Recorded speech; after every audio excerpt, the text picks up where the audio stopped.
Ah.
Right then, sun's out, Sam.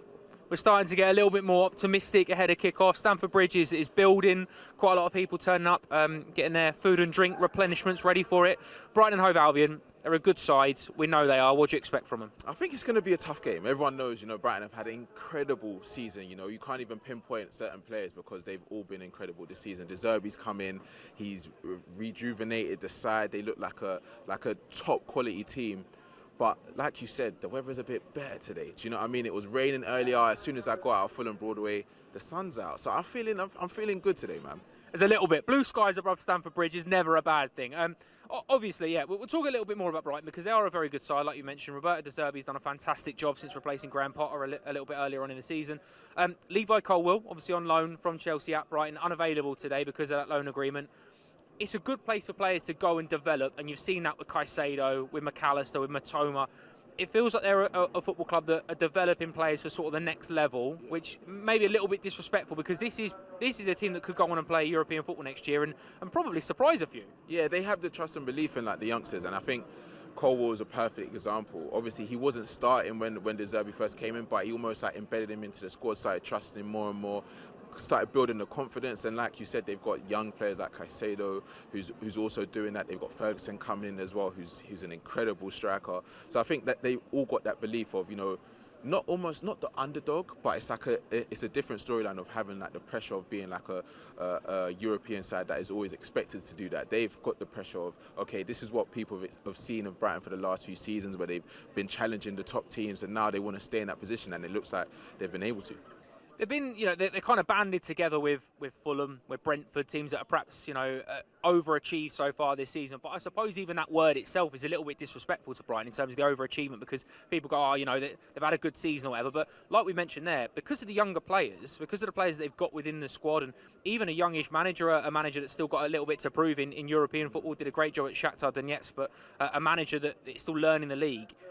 We are looking at a team that can keep progressing, that can keep kicking on. So I suppose there's a little bit of that as well, that you look at Brighton and perhaps you're not seeing their ceiling yet today. If they get a result here today though, that is a big marker to how far they've come. Yeah, I think Pep Guardiola said it perfectly. He said in a press conference recently, Brighton played some of the best attacking football in the league, if not Europe, and they've just not stopped. They've continued on in that run. Every game, I think the Brentford game was the perfect example. A tough side that they're playing against as well, but they're so sure in how they play, and De Zerbi's given all of the players confidence to play out the back, play through the middle. The strikers have got confidence, and they don't seem like they have a weak link in their team. And normally with these sides, you say, okay, in the April, Mays, are they going to be able to stay consistent? Are they going to be able to have the squad depth to be able to do that? And they've proven week in, week out that they're capable of doing that. And it's frightening because they've been so good at identifying talent as well. They don't pay too much for players. Like Matoma is another player, who's an incredible wide man, and now he's been talked about as one of the best wingers in the league, and I think that's a credit to Brighton and De Zerbi, because he's trusting these players that might not have got the opportunity under other regimes, but yeah, they're just kicking on week in, week out. We have to do that thing as Chelsea fans. It's quite difficult sometimes to distance yourself from how big a deal it is as an away player to come and put a performance on at Stamford Bridge, but it is a little bit like that. And again, football players they have a short career. They have to think about their future. Brighton are going places. They're doing very well under the manager, but you also underline yourself how ready you are for that next level. If you're a Matoma, if you're a McAllister, if you're a Caicedo, a player that turns up today, puts in a very good performance against a Chelsea side that, again, might be hugely rotated, but it's easy to forget. We've got a Champions League quarter-final on Tuesday. So it's still a big team, it's still a big draw, it's still a big statement. Who's the one player as a Chelsea fan you're a little bit sort of, I wouldn't say cautious of today, but one player you're looking at and thinking we need to get the better of? I think I mentioned him earlier. I think Matoma is one of those players that he's having an incredible season. His confidence is at a place where he seems unstoppable, and even when he does have fairly quiet games, he's still involved with assists or creating chances, and he seems like I've not seen anyone figure him out yet. And that's what's a bit worrying. And Ferguson as well, the relationship that they have as well. They've got a few players that it's even hard to pinpoint that, because they've genuinely all been so good this season. I think they know that they got a result against us in the other fixture, and they know that we've got a lot to play for. We still have a lot to play for. We need to get wins. We need to get goals. So they're gonna have that pressure. You know, Lampard's first game back at the Bridge, so there's gonna be a lot more noise. So there's so much around this occasion that they're gonna hopefully feel, you know, the fans and maybe stumble under the pressure. But it doesn't seem like they've had that this season. No, they've been relentless, haven't they? They've been very consistent in their levels of performance, even if results have sometimes deviated a little bit, not really deviated in comparison to what they've seen in previous seasons. But you look at Chelsea and Brighton, the sort of historical context between them, always seems to be a fairly close occasion. I think it was Danny Welbeck scored a late equaliser here. Was it last season or the season before? I remember Reece James ripping a worldie in the opening game of the season down at the Amex. But it's never been a game where one team has blown the other away. Obviously, the 4-1 earlier in the season to Brighton was a little bit of an outlier for that. But always seems to be a game, two teams that want to play football, want to do the right things. Today should be a sort of a tactical sort of match more than anything else for Frank to work out. Yeah, and I think it's going to be tough for him because obviously, like we said, Brighton are quite flexible, versatile, but Lampard is still understanding the players, understanding, you know, the chemistry between players. He obviously has his favourites, every manager does, but at the same time, you know, we've not been in the greatest form, so it's like what works for now and what will work for the Champions League game and moving forward. So there's so many things to think about, but like you said, like Brighton are a young side, we've got a young side as well. A lot of players have something to prove, not just in the Brighton team but in the Chelsea team as well. So it's going to be a clash of the Titans, and I'm hoping that it lives up to the expectation. I asked Dan this a little bit earlier, but is there a player you're looking at today maybe as sort of a blank slate? Frank spoke about that after the Wolves game last week, and that's an opportunity for players to come in and sort of take the rest of the season by the scruff of the neck from their own perspective. But massive game on Tuesday against Real Madrid. Is there a player you're looking at today, even if it's not in terms of starting position, player that's, you know, ready for an opportunity? You think maybe if we see a little bit from them today, potentially an opportunity in the week? I really want Mudryk to kick on, and I think that's obviously a sentiment that a lot of Chelsea fans think. We've seen the quality that he has, and obviously it's not just a him thing, it's the team. We haven't been the best that we can be, but at the same time I feel like if he just has that one game where he feels the belief that we felt when we saw him in Liverpool, he gets maybe a goal, an assist, and the confidence from the team, I think that will be able to kick us on. It might be a lucky deflection in and something along those lines, or last minute this or last minute that, but it needs something to just get him going, and then we're like, okay, cool. Now we're seeing the Mudryk that we expected to play for Chelsea. But yeah, I want him to hopefully have a good game. Sterling, if he starts, because I think he's one of the senior players that, you know, is going to be key to our future. And he's not had like the greatest period for Chelsea. Obviously the injuries, and it's hard to come back. But yeah, I think if they have good games, we'll be good. Absolutely right, yeah. Still a big afternoon coming your way on Matchday Live this afternoon. Chelsea take on Brighton, 3 o'clock kickoff here at Stamford Bridge. Stay with us for live commentary from 3 o'clock and all the build-up continuing next.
Okay, good news folks, I've just been told that the Chelsea bus is now on site, so you'll see it in the next few seconds, to Stamford's delight.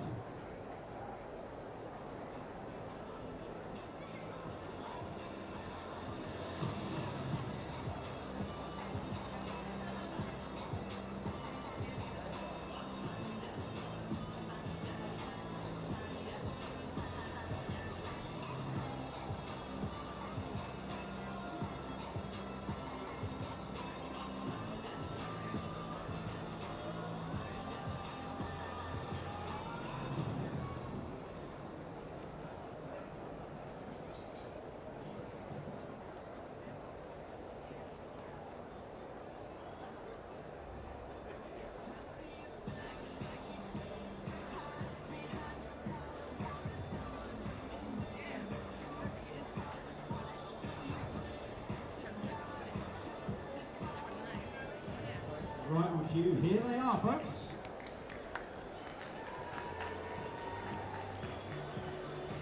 Okay, I'm going to hide around the corner here with Stamford.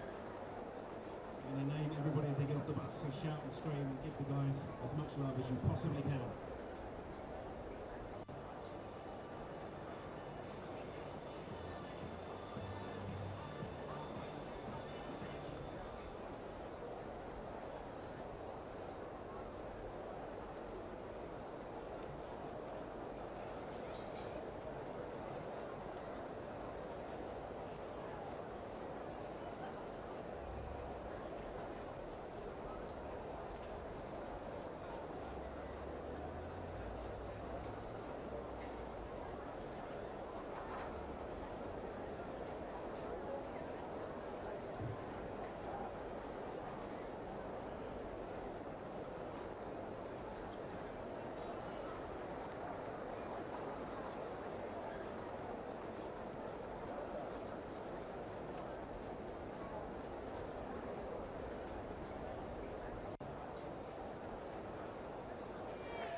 Guys, please welcome.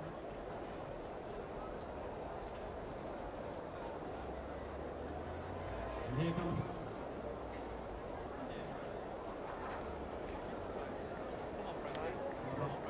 Korea.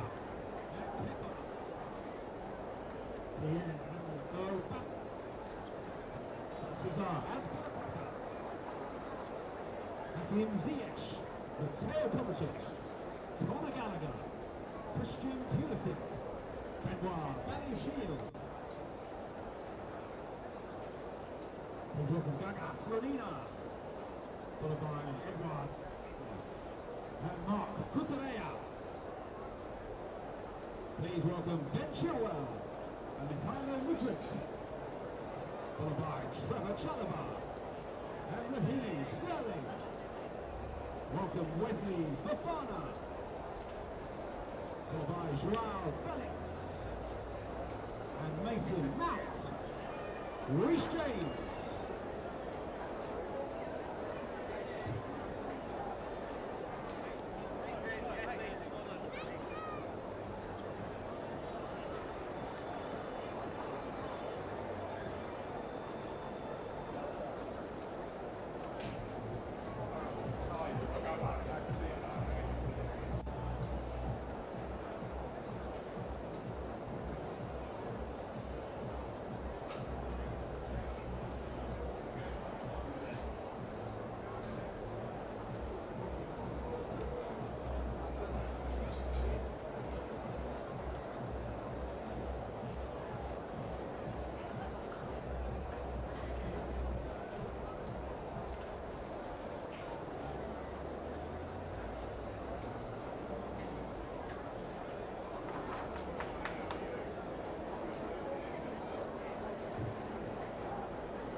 Hello and welcome to Matchday Live. Myself and Dan are just by player arrivals. The players have arrived at Stamford Bridge. Dan, nice reception for Frank Lampard on his return. Yeah, of course, it's exactly what you'd expect. People are optimistic, happy to see Frank, happy to see the boys. The boys look locked in and focused. Hopefully today's the day we go and get some goals and 3 points. Might be a little bit of tactics in it. I'll let you behind the curtain a little bit. The Chelsea team bus was a little bit later arriving, probably I'd say a good 10, maybe 15 minutes after the Brighton team arrived. So maybe a little bit in that. I like that. You know, I remember days, Sunday League, you know, where the team would arrive late to the pitch, referee delays kick-off by 5 minutes and they go and bat you. So yeah, I think it's mind games or not, they've got more than enough time to go and warm up. But I like the attitude the boys got off the bus with. I'm pretty sure they didn't mean to be late. If they did, then I would definitely love to read into it and just, you know, it's mind games, it is. We'll take it. There's a little cluster of fans that are stood along a barrier behind us, behind the camera just here, that when the players arrive, obviously you have the mascots and people that are in these little barriers here as well, so the players arrive on the blue carpet. And the roar from behind us when Ashley Cole got off the coach as well. That's something you kind of has been lost a little bit because Frank's all right, but Ashley being back as well, you're talking about not only one of the best fullbacks in this club's history, but world football as well. The difference that mentality can bring into the dressing room at a later stage of the season. It's a winner's mentality, you know. Every time you walk around the bridge and, you know, you see posters of the boys, and it is a majority of, you know, Frank and Ashley are in a lot of these pictures. You know, they know how to win, they know how to take this team to the very top. So it's good to have them back. I think it's good for young players as well, especially, you know, as accomplished and as, you know, talented as the players are, they haven't fulfilled their potential yet. And in order to do it, sometimes you need to have a role model, somebody to look up to, somebody that's been there, done it. And there's pretty much no better example than Frank Lampard and Ashley Cole. Let's talk about that then, because the feel around the club since Frank's come back in, it's been buoyant, hasn't it? It's picked up certainly because you've got the football club's greatest ever player. You know, he's the greatest goal scorer. Certainly, he's my favourite player growing up. I don't know about yourself. You know, my Twitter name was Frank Lampard Junior. There you go. Yeah. There you go. Right, everybody loves Frank, and there is certainly a better feel around it because he's back in the club. But from a player's perspective, because you mentioned about the younger players, we know Mason Mount and Frank have got a special bond, a good relationship, and obviously Frank has got a huge amount to say about Mason being at the very top level at the moment because of his influence and his tutelage. But look at Enzo Fernandez, player that's come in and is hoping to be here for a sustained long period of time. When you've got Frank Lampard the other side of that white line, do you use that for the next 3 or 4 months, however long Frank's here for, to dip into that mentality in that mode and kind of set yourself up longer term? I think so, especially if you're aware of, you know, what Frank actually was. You know, we are Chelsea fans, so we know exactly what Frank means to this club, what he did and how he was able to kind of dig us out of some dark places at times. You'll have to lean on that, you know. If you're Enzo or any of the players, you know, they're young, they're fantastic players, but they're young. They know they've got loads of room to grow and to improve as a player. You know, Frank Lampard wasn't the most technically gifted of players, but he found a way to just be the best. You know, one of the best players this country's ever produced, definitely top 2 or 3 players that's ever played for this club. And to do it, you have to be smart and understand how to develop as a player. And if you're looking at, you know, player development, there's probably no one better to look at. Absolutely, and especially because, you know, the similarities between Enzo and Frank aren't perhaps as pronounced as maybe a Mason and a Frank in terms of the attacking player. But you forget Enzo Fernandez for Argentina, played in the 4, but was very advanced, scored some important goals, scored that wonder goal where he whips it in from the far corner. If you're looking at a player, not just sort of taking like for like, but looking at mentality, and like you said, that can kind of come across from a number of players. Mikhailo Mudryk being another on a player that's, you know, obviously taken a little bit of time to settle in, but is going to be here for a long term. You look at a player that's established a legacy at this football club and kind of follow his lead. Of course, you know, football's probably changed a little bit. I think it's a bit more specific than it was, but if you are a midfielder, you look at all the qualities someone like Frank Lampard has, and that's exactly what you need. You know, he can do absolutely everything. He was never lazy. He was an absolute 8, box to box, can shoot, can tackle, can pass, can do it all. Football is probably a little bit more of a specialist game now where players have picked up more niche positions, but you still want to be able to have all of these things in your arsenal. So I think he's the perfect man for it. Now, let's be honest, because obviously, you know, as Chelsea fans, we've been spoilt. We're not used to being in this situation where coming to the tail end of the season and you're, you know, a lower position in the league than you'd like to be. But today, the mood will be very different. Frank will get a huge reception when he comes back. And to be fair, it's one of those positions now where the next 5 or 6 games under Frank Lampard could sort of tell the narrative for the next 2 years, 3 years of Chelsea Football Club, because players can start to cement themselves and kind of look at who's going to be a linchpin within the next generation of Chelsea players. And that's a big thing, isn't it, that Chelsea fans know. Today's the start of something, even though it's midway through a season. Yeah, it's a bit of a weird one, because we know Frank is back in as almost a caretaker or a caretaker coach or you know, an interim. But we all know how this club functions, and if somehow we were to pull it out of the fire and win the Champions League, we all know that Frank Lampard would most likely be Chelsea manager going into the next season. Everyone has to be on their A game at all times. It's a new manager. You get a new manager bounce. You've got to prove yourself again. I think everybody has to be at the races. We haven't been, you know, in the best form, and we're not where we want to be. But there's only one way out of that, and that's through hard work, understanding our flaws, improving on them, just trying to be better versions of ourselves each day. It's the same conversation that we had against Liverpool in the pre-game before that, but Frank's obviously in charge for the interim. Whoever's going to be the next longer-term manager, none of us know yet. No one knows yet, but there is an element of, if you're a player, you never know who's watching either, you know. So not only are you trying to play for Tuesday night against Real Madrid, you know, you perform today, you're in that conversation to start a massive game for Chelsea on Tuesday, but also you're probably looking at it thinking, if I start to, you know, link together some performances now, whoever the next manager is, I could be, you know, sort of front runner. Yeah, I think it's one of those ones where your next game is the most important game at this point, and your next set of minutes are very important. You have to prove yourself, because we have a humongous squad and a lot of players waiting and chomping at the bit to get minutes. If you don't perform to the best of your ability, or you don't, you know, show what you're capable of, there is actually every chance that you may not be picked for selection the next game. It's just part and parcel of football nowadays.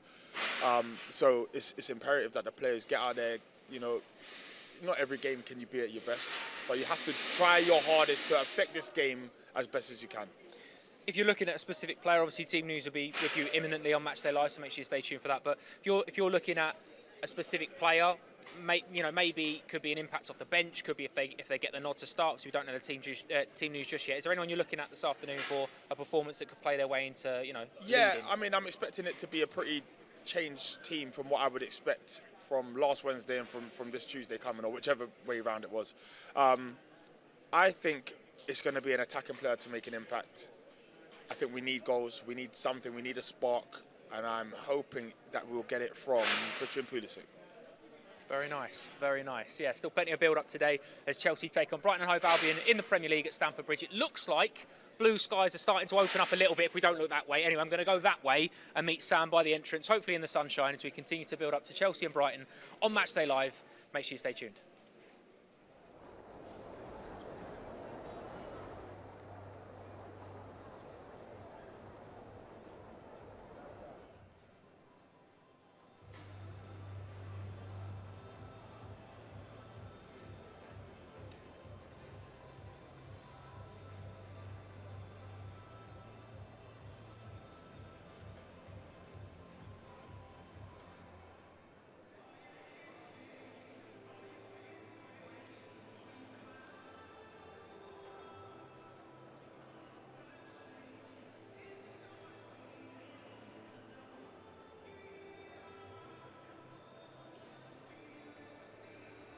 A very good afternoon and welcome to a sunny and glorious East Stand. Right at the top, me and Jason Cundy looking forward to full match commentary of Chelsea versus Brighton and Hove Albion in the Premier League.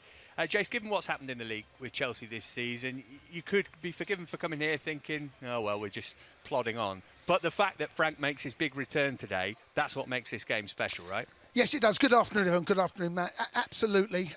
Look, he's been at 2 games, Frank. It hasn't gone quite to plan when you think about what happened at Wolves. And, of course, on Wednesday night over in Madrid. But this is the Frank homecoming again. And we're going to find out the team very, very soon. But it's Tuesday night. That's the biggest game. OK, let's do the team news. Yeah, let's do it. I can tell you that there are 6 changes made by Frank Lampard from the team that started at the Santiago Bernabeu.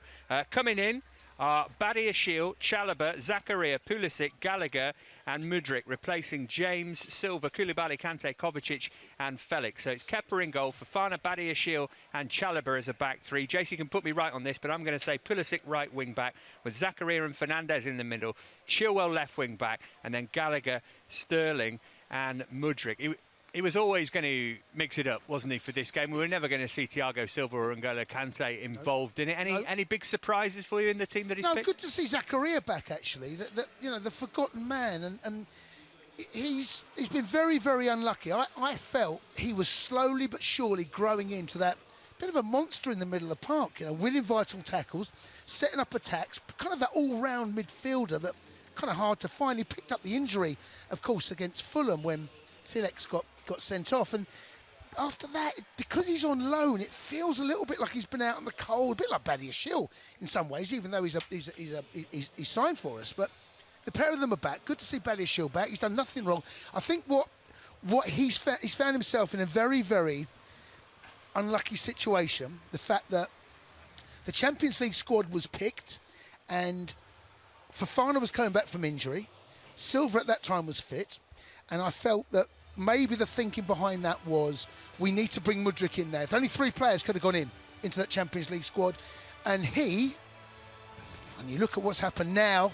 I mean, hindsight's never wrong. It feels a little bit like that. He can consider himself desperately unlucky that he's not going to be part of this team that takes on Real Madrid on Tuesday evening. Let's talk about Mudryk. You mentioned him there. 10 goals, 8 assists in 18 games for Shakhtar in the league this season. Obviously, massive difference between the Ukrainian Premier League and the English Premier League. But this is another opportunity for him to impress, right? But under a fresh manager, and maybe that's the key. Maybe he'll be used in a slightly more effective way than we've seen before. Yeah, and it's look, the Premier League is a very, very difficult league to come in on a January. There aren't many that come in, especially as an attacking force, and hit the ground running. It's a very hard league to do that. It takes some adjusting to do. In fact, sometimes it even takes some adjusting for players that come in the summer window, and you only really start to see the best of them 12 months later. What are his strengths? It's incredibly quick. I mean, probably the quickest player on the pitch. Do we play enough to his strengths? Have we played enough to his strengths? Not really. You want to try and isolate the fullback or wherever he gets on that ball. When you look at what he did when he came off the bench in his first appearance against Liverpool, up against James Milner. Okay, so James is a experienced player, but towards the end of his career, I've not seen that enough. There have been games when he's been on the pitch where I feel put the ball over the top, threaten him behind. There's nothing worse as a back three. That when a ball gets played over the top and there's grass in behind, you've then got to turn and run towards your own goal, and you're up against a whippet. We haven't done that enough. So play to his strengths. That's what he's good at. When he moved out to the left-hand side against Leicester, played up front, and he started the game up front, moved out to the left, I think he's probably going to be better from a wide area as opposed to starting up top. Let's go back to the other end of the pitch and kind of the other end of the spectrum in a lot of ways, from a multi-million-pound superstar signing, we hope in years to come, to Trevor Chalobah. And we were just talking before we came on air. This is a good opportunity for him to audition for Tuesday night against Real Madrid here, isn't it? Off the bench in the Bernabeu. Obviously no Koulibaly for today or for that game, so it's Trev's place to lose. Indeed, and I think Trevor can consider himself a little bit unlucky, actually. He's not had more minutes, not just this season, but last season as well, to be honest. Yes, audition time. I think he starts on Tuesday. I mean, it's not saying audition, but yes, take this game now, get some minutes under your belt. I mean, look, what a beautiful scene we're here at Stamford Bridge. What's not to love about playing here today? I know we're low on confidence. I know we're playing against a very, very good side. But my God, I mean, look, what's not to love about giving an opportunity like this? And Chalobah's one of those boys. He doesn't often miss an opportunity, you know. When an opportunity knocks for him, he tends to be pretty good at taking the chance. Yeah, think back to the Super Cup for that. Briefly, by the way, Brighton have changed their goalie. Robert Sanchez is in. Billy Gilmore's on the bench. Roberto De Zerbi is not. He's got a touchline ban after what happened at Spurs last week. Colwill ineligible, Tariq Lamptey injured, so only potentially Gilmore with the reunion. Let's move on to our 3 points for 3 points then. The first, it feels like we've been here before, Jace. We're not creating as many chances as we previously were. It is vital, therefore, to take any that come our way. I, in particular, would love an early goal, because we've seen so many times where Chelsea start well this season, they have a few chances, they don't score one, and then they get the yips, and the problem continues. So our goal, taking chances, we've said it all season, it's just as pertinent today. So look at the opposition today. One of the best sides are taking opportunities in the first 15 minutes. They're right up there in the top two is Brighton. And that's not something we saw under Potter at Brighton. They were a bit goal shy. You're absolutely right to make that point. Football will never change, Matt. It will never change. If you don't take your chances when they come, you will probably live to regret it. And Chelsea this season, and it's not just been this season, maybe you look back over seasons gone past, when good opportunity, like gilt-edged, big chances appear, if you don't take them, all of a sudden, defensively, that requires so much more because as a defender, you're looking up top. If you miss 2 or 3 good chances, you know you've got to be on your game. It might take a lack of concentration, maybe a decision that the referee gives, a brilliant piece of skill. All of a sudden, you find yourself 1-0 down. In a game you've dominated chances. You're absolutely right. Chances have not been as thick and fast as they were in the early part of this year, and we weren't taking them. When they're few and far between, it becomes absolutely crucial to take those chances. Madrid on Wednesday night, first 2 minutes, we saw Felix goes at Sterling, and then Mace a little bit later on, brilliant tackle from Rudiger. But those chances, when they do come, matey, you've got to take one of them. And goals change games. Goals and missed chances, they can change games as well. Well, you mentioned Madrid there. Point number 2 is about generating a bit of momentum ahead of Tuesday night here. No doubt the standout occasion of the season thus far was Dortmund at home in the previous round. We know what an atmosphere can be generated here, but you want to go into that game with something. A goal, a win, a performance, just something to not give a belief that you can score 3 goals against Real Madrid, but to just go into the game with a bit of oomph, a bit of momentum behind Absolutely. This is the dress rehearsal for Tuesday. Not necessarily for the players. We spoke about Chalobah and 1 or 2 players that might find themselves in the team. Mace is on the bench, and I'd like to see Mace start actually on Tuesday night. But you're absolutely right, and you need that momentum. Football clubs need momentum. You often see that about pre-season. some teams handpick a week before the season starts, and you see Arsenal beating Barnet 6-0, and I was like, what's that about? And the reason they play those games is for that reason. Get themselves in front of goal, get scoring, get that feeling what it's like to put the ball in the back of the net. Today's a great chance to do that. I think it's a very good side, by the way.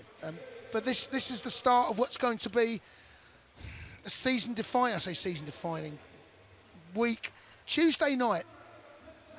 It's enormous. We've got to score the first goal in that game. We've got to score the first goal here today. Score that, and you never know. All of a sudden, the lift around the stadium could be very, very different going into that Tuesday night.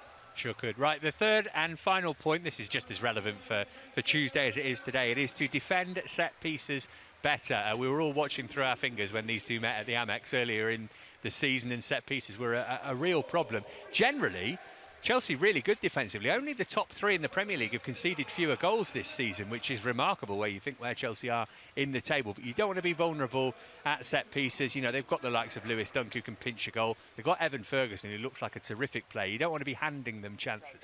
No, you're absolutely right. And that first half in particular was devastating. An own goal from Ruben as well. We didn't defend set pieces particularly well. There were some gifts in there. I'm hoping and like to think that was just a bad, which can happen, a bad day at the office defensively. But if you're De Zerbi, you're looking at that game going, right, how do we take advantage of what happened? Managers do this, and rightly so. What do we do right on that game?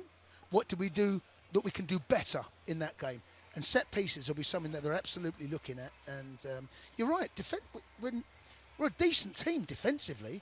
Our problem is the other end, which has often been not the case. It's been the other way around some seasons. So, yeah, absolutely right. Defend set. But you know what, Matt? It's always been the same in football. I remember playing in the 90s against Wimbledon. Wimbledon's season would hinge on set pieces. Absolutely hinge. So if they took advantage of those, they'd stay in the Premier League. If they didn't, they would really, really struggle. Well, maybe that'll be a source of goals for Chelsea in this game too. We've got less than an hour to go until kick-off. Now, Jason and I will be joined by Dan Stewart for commentary of the match, so make sure that you stay across the fifth stand for that. It is Chelsea versus Brighton and Hove Albion in the Premier League, and we can continue our build-up now by heading pitchside.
Yes, thank you very much to Matt and Jason. They're going to be talking us through proceedings this afternoon. Kick-off 3 o'clock in the sunshine here at Stamford Bridge. Chelsea versus Brighton on Matchday Live. Both boys back together, pitch side. Lads, let's talk about the team news then, because Sam, I'll start with you, because you mentioned Mikhailo Mudryk about 10-15 minutes ago and we had a chat.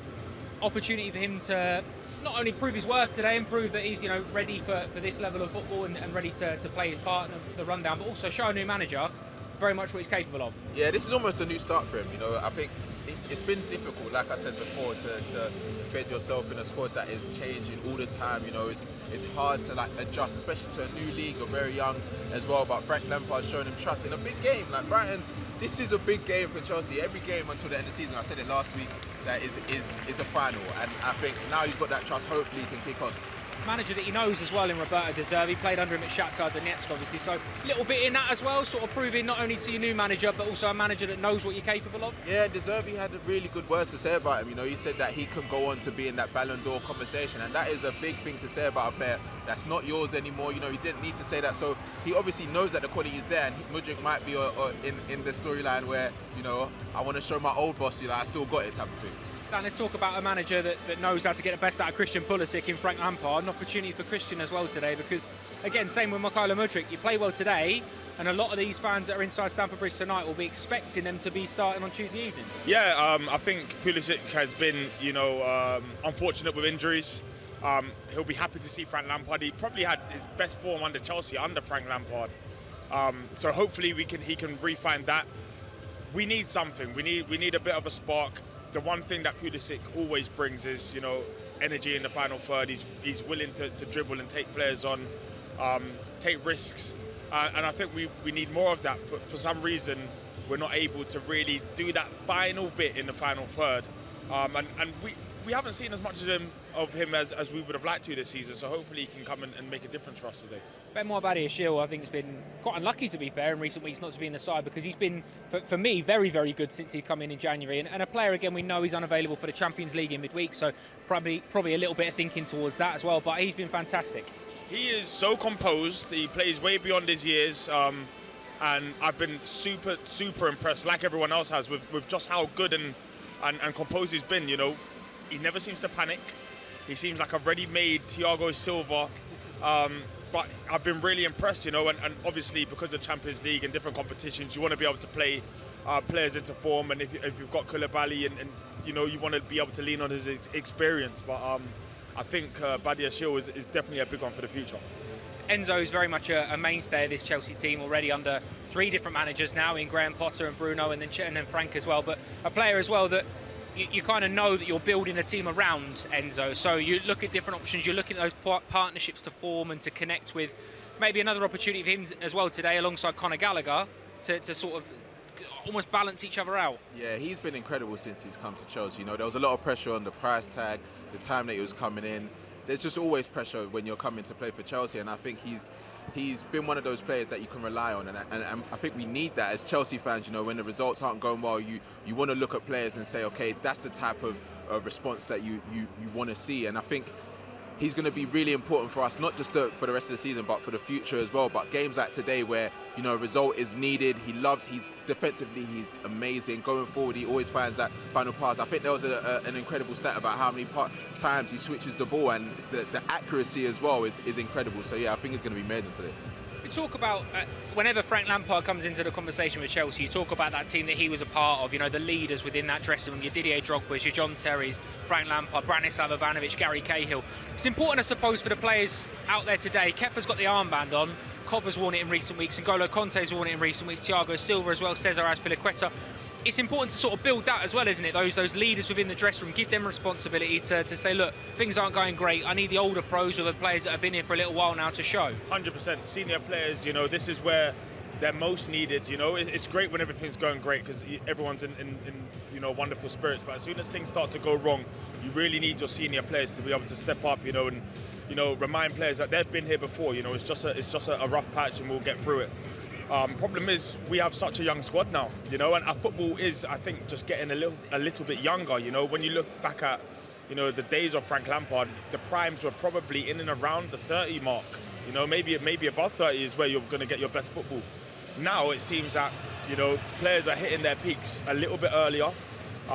and the game's getting younger. They're understanding the game far better, but still, experience is something you can't cheat it. You absolutely can only have it by spending years in the game. Absolutely right, yeah. And don't forget as well, wherever you're watching today, do get us involved. Thanks to our friends at Trivago. You can do so with the Trivago wherever you go. We'll send us your selfies, send us your messages of support wherever you are in the world using that hashtag wherever you go. We'll get to some a little bit later on in the show. Boys, just carrying on to the conversation about today then, Sam. It's an opportunity, of course, for Chelsea to beat a team that are above them in the league table. You know, that's not to be forgotten, but also we all know there is a massive burden at the moment to score goals. We've got to score goals to stay in the Champions League in the week. So do you think that's why Frank's gone a little bit more attacking today? Yeah, he needs to, you know, when you come in obviously it's a team that he knows, but it's new players, you know, low in confidence. You've got to try things a little bit different, and I think now is the best time to try it because we can't really get any worse. Do you know what I mean? We haven't been able to score.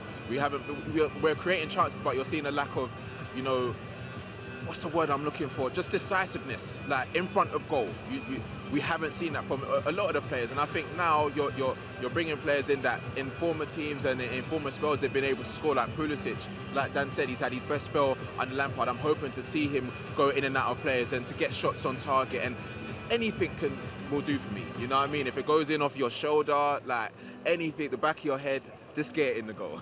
The two biggest levelers in football, it's a really old cliche, but one is being at home in front of your own fans, and second is momentum. If Chelsea get a win today, muscle memory comes back into it. In 72 hours, they're back here at Stamford Bridge with a job to do. You'll remember today. Definitely, 100%. You know, I know it's always wise to keep one eye on the next match and the one after that. I always say, I believe your most important match is the next one, because you lose that and you go into the so-called important one kind of on a bit of a downer.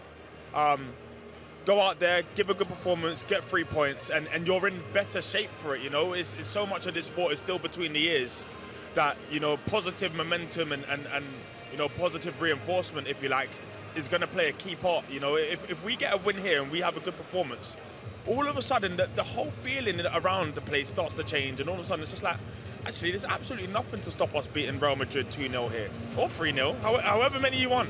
But there is a little bit of that optimism back, isn't there, Sam? Because, you know, we've all been here. There's been some difficult days this season. The 1-0 defeat to Southampton here was hard going for every Chelsea fan in the rain as well. It just felt a little bit damp, a little bit dour. Whereas you look at today, Frank Lampard's going to get a reception from a full Stamford Bridge, which you forget, you know, because when he departed, it was mid-COVID. He's not had a full Stamford Bridge to give him that love and affection for over 1,000 days. It was Everton, actually, the last game before COVID that was here against Carlo Ancelotti's Everton. Won 4-0 was Frank's last game in front of a full Stamford Bridge. So you've got that narrative, Frank coming back. The fans are so excited to see him here. Me and Dan saw the roar at player arrivals when he just got off the coach. So there's that added energy that feels around the sort of pitch and the stadium today.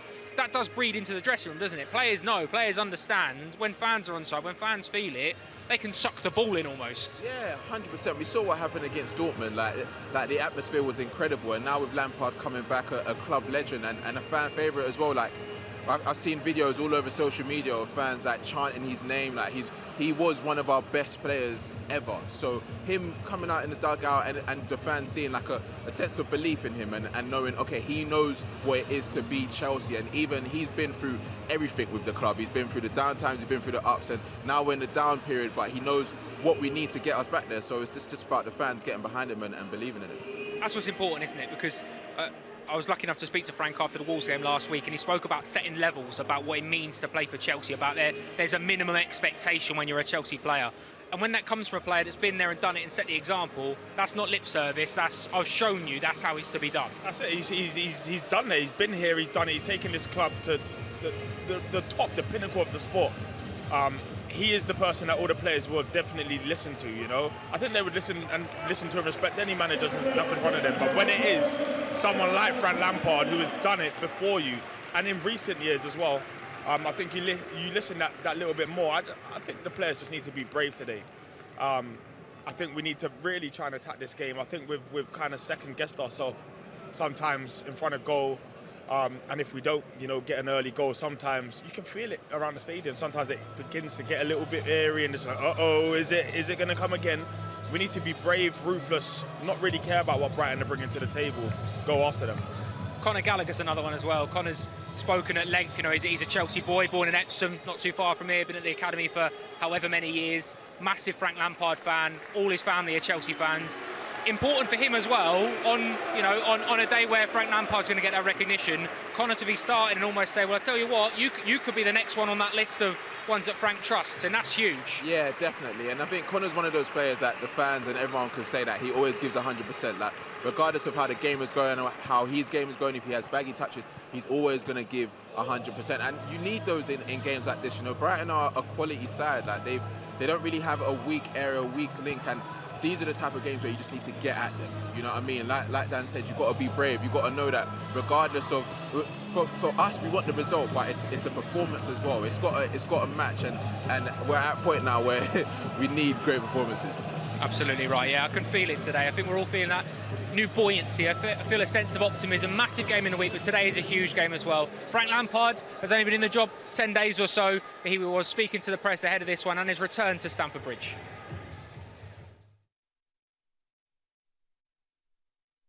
Yeah, I've been back at Chelsea for a week now. Delighted to be back.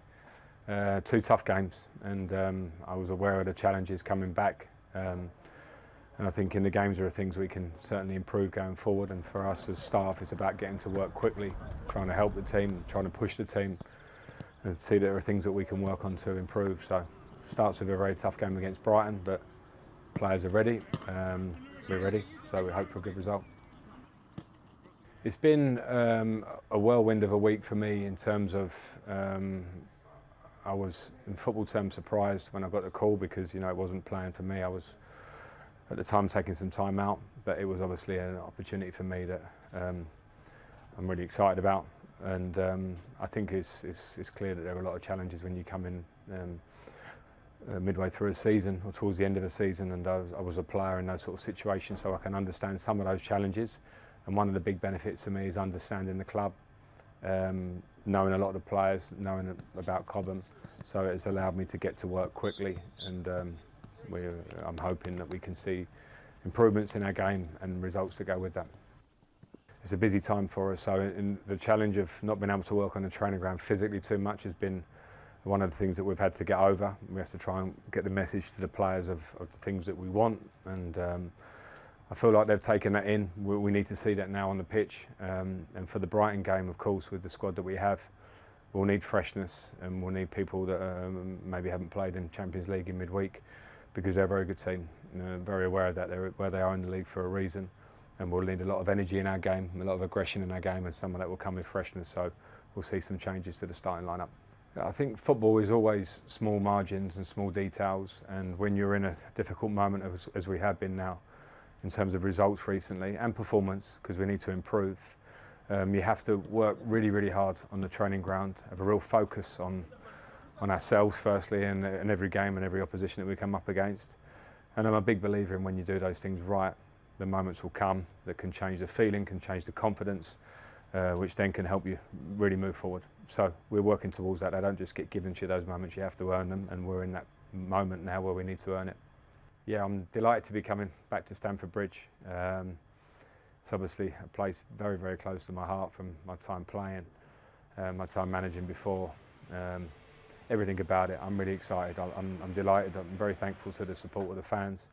I think you will know that you will get every bit of passion and every bit of work that I can put into this while I'm here. And I look forward to being back in front of the fans at the Bridge. But I'll be very focused. So the job in hand is for us to win the game. So that's my main concern.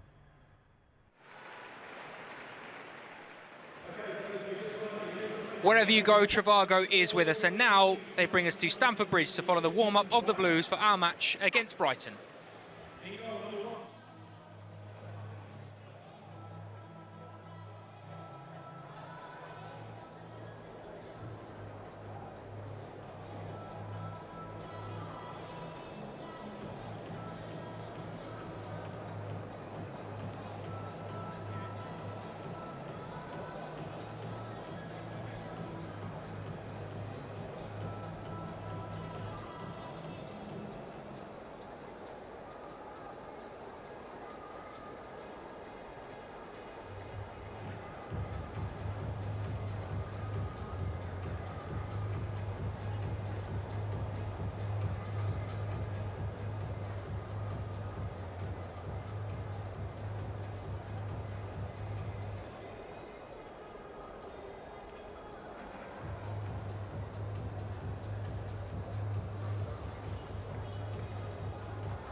27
seeing live warm-up pictures at Stamford Bridge as Chelsea continue to build up to the home fixture against Brighton and Hove Albion this afternoon. Frank Lampard and Ashley Cole both out there mucking it in with the players as well. Little drills going on, boys. You see Ashley Cole making sure they get the most out of the defensive drills, Dan. That's nice to see. Well, it's obvious, you know, you've got to learn from the best. You may as well get your boots on, get out there and do the drills with them. Yeah, I like to see it. I love a hands-on coaching team. I'm sure they all are. It just feels a little bit better when it's Ashley Cole and when it's Frank Lampard. Boots on the pitch, I like it. It also gives that, and I know we always talk about it, but those within the club, the supporters will feel it as well. It does feel like a family, but it's nice to see that togetherness, because it's quite easy for there to be a bit of a disconnect between Frank and the team because he's only just come in the door. Obviously, it's a little bit different because of who it is, but that all-togetherness for a home game, all getting involved and getting ready. Yeah, there's a level of respect as well that you see with Lampard and Ashley Cole. We were talking about when we were outside seeing the pictures of the teams together. Like, as soon as those players come in, that's what you look at. That's what you're seeing. You're seeing the togetherness of Chelsea, you know. And we've been a bit disjointed this season. Obviously, players coming in, you know, coming into new systems, young as well. But I feel like there's quality there, and the ability is there. It's just about getting everyone together and meshing together and on the same wavelength. Absolutely. Looking forward to it this afternoon. Chelsea against Brighton and Hove Albion. Live commentary coming your way, of course, on the Fifth Stand-Up right here at 3 o'clock this afternoon. Getting a little bit closer, boys, so let's get the testing going. This is time for shoot, pass, clear. 3 scenarios. One you would shoot on, which is the most likely to happen. One you would pass on, could happen, might not happen. And one that you would clear, something that you absolutely don't think will happen this afternoon. 3 scenarios for the boys to decide from. Let's have a look at the scenarios for this afternoon if you are playing along. So you've got Chelsea to score in both halves. You've got player to score first goal for the club, and you've got Brighton to score a set-piece goal just as the Brighton players head over to their way in, so the noise gets a little bit noisier. Dan, I'm going to start with you, mate. I'm struggling to work out whether to be realistic or optimistic. Optimistic, I prefer that. Yeah, I prefer optimistic. I think a Chelsea player will get their first goal for Chelsea today. I think there's a few of them on the pitch, maybe 3 or 4. Badiashile, Mudryk gets to score for us. Enzo, so I'm going to go with that as my shoot. Okay, so you're going to pass, set-piece goal, or both Chelsea to score in both halves? This is where I have to work out if I'm optimistic. I'm going to be optimistic, like you said, Chelsea to score in both halves. Although, I do it cautiously because we do concede a fair bit through set pieces. They're a fairly big side, Sam. We've seen them warming up. What are you going with this afternoon, mate? I'm going to be optimistic. I'm going to go shoot for Chelsea to score both halves. Hopefully we start strong, end strong as well. Pass, I'm going to go with a Chelsea player scoring their first goal for the club. And then clear for them to score set piece. They're not scoring today. They're not scoring today. Love that. A little bit of a clean sheet. I like that.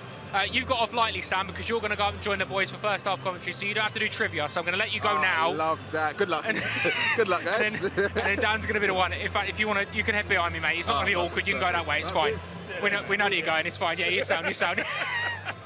Right, let's do trivia then, Dan. Okay, if you're playing along at home, please do help us out, because we could always do with a little bit of a helping hand. But apparently, I'm being told it's an easy one today.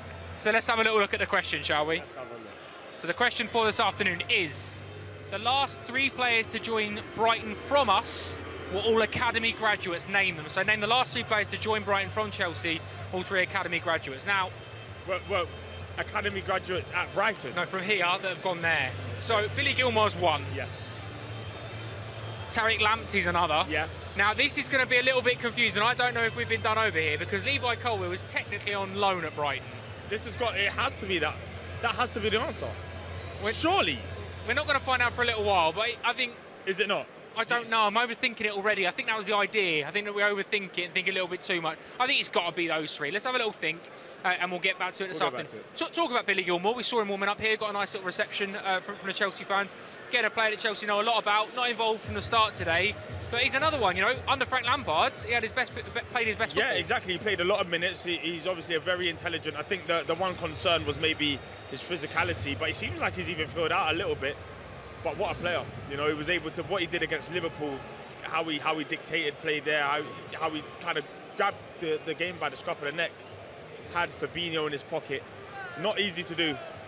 So there is a real player in there, and you know, I think it's I don't like seeing him in blue and white. Don't worry, mate, you can walk past. Yeah, Ruben, you can go past, mate. We'll make an allowance for Ruben Loftus-Cheek. Yeah, that's all right. That's all right. Yeah, he's a great player. I think, you know, hopefully we see him back at the Bridge. Absolutely. Yeah. Well, again, he's a player that's got huge potential, huge career ahead of him. You spoke about beforehand the mind games potentially. You know, whether it's something, whether it's not. The fact that Chelsea bus was a little bit later than Brighton. Brighton were waiting for a little while longer. Chelsea were first out and second in from the warm-up as well. Do you read anything into that? Well, you have to. You have to. They've arrived late, but they were out first. I mean, if you ask me, it just means they want it more. They want it more than you. And that's enough, you know, to win a game. It really is. We arrived late, but we're still out first. Focused, ready. To be fair, Brighton did look pretty sharp here. I was doing my best to try and put someone off, but they were pretty focused as well. But yeah, you know, look, when it's all said and done, everybody can look good in training. When the first whistle goes, players need to switch on. We need to find a way to put them to the sword. Hopefully today is the day where things start to go for us. Sprinkler almost got you. Oh, very nearly, very nearly. I'm getting the mist. I'm getting the mist of it. But yeah, I think it's important that, you know, from the word go, we do usually have fast starts. If we can find a way to punish them and make the goals change the games, even better. Just on that, because you mentioned the fast start, and Chelsea, the first 10 minutes in Madrid were very good, played looked like a sort of counter-attacking setup, but there's going to be a lot of noise when Frank comes out, when the team comes out today. That sort of party atmosphere, it's a good vibe around Chelsea at the moment, but you've got to capitalise on that early. Definitely, you know, it doesn't get much better than this. You're at home, you know, it was a very different proposition to what it was midweek. We were away at the Bernabeu against a team that we kind of decided we would allow to have the ball. It's very hard once you're in reverse to come out of that and to be a dangerous threat. Whereas today, I would like to see how we're going to play against Brighton. You know, they like to have a lot of the ball as well. I know you're keeping a look over your shoulder. I am. Don't worry, I'll warn you next time. I would like to see if we try and, you know, behave like the home team, or if it's going to be a bit more of a basketball match. I'd imagine we will try and dictate play and dominate. So it's a completely different game all round. Absolutely right. Okay, let's have a little look at the wherever you go wall. Where have you been sending your pictures and your messages in from support this afternoon? Thanks to our friends at Trivago. Keep them coming in using that hashtag wherever you go, all through the game, all through the week as well. Obviously a big game on Tuesday that you can get involved with early doors. Buddy is cheering us on from Scotland. Love that, Buddy. Yes.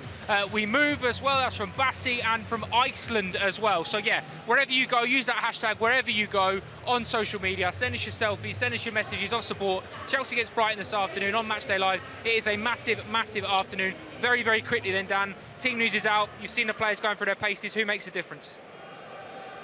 Christian Pulisic, 1-0 Chelsea. 1-0 Chelsea, okay. Very much like that. Brighton obviously getting quite loud already, as you can tell. It's a big opportunity for them as well. So is there a little bit about that we need to silence the away fans? Because they've been quite rowdy since they've come in. Yeah, I mean, they're louder than I would like them to be, honestly. They're but you know what? They're a good team. They really are. Good travelling fans as well. And they're on the up and up, you know. I think, you know, they're not necessarily in a purple patch, but they understand that, you know, they are becoming a threat to the Premier League. You don't just turn up and beat them without putting in a real good shift. So we've got to silence the crowd and get on top of them straight away. Absolutely, it's already getting a little bit busier in here. One or two perhaps spending a little bit more time basking in the sunshine before coming into Stamford Bridge this afternoon. But there is a feel, there is an air about sort of optimism about that. Obviously, Frank Lampard's going to get a huge bit of noise when he comes out. The players, I suppose, can soak a little bit off that, can't they? And I suppose it's about reacting and, like we keep saying, about being together. Yeah, the good thing about football is, you know, you can have a bad day at the office and you get another day at the office a few days later. You know, I mean, a lot of the noise is coming from the Brighton fans right now, but they'll quieten down soon. Don't worry about that. It's the best possible stage to do it on. You know, home, pretty much with your backs against the walls. You know, people aren't quite sure what to expect from you. It's the time to put in a performance. You know, shock all the doubters, put them back in their place, give us a performance, get 3 points, and then we're on to Champions League. Absolutely right, yeah, massive couple of days here at Stamford Bridge. It starts today, it starts this afternoon. Frank Lampard is back at Stamford Bridge. The team are absolutely ready. Chelsea versus Brighton in the Premier League. I'm going to hand you over to our commentary team, Matt Davies-Adams, Jason Cundy and Sam Obaseki. Over to you, boys. Thanks, Joe. Welcome to the top of the stand. We are just about ready for Chelsea versus Brighton and Hove Albion in the Premier League, awaiting the emergence of the two sets of teams. Jason, we've been trying to work out what's happening formations-wise. Just pointed out by Sam Parkin, who's on commentary next to us for Chelsea TV, that they were warming up as a back four. Ashley Cole was there with Chalobah, with Fofana, with Badiashile and Chilwell, so maybe he will change it. That would be a surprise though, right, given how they played at Wolves versus the defence in Madrid. Yeah, I mean, good afternoon everyone again.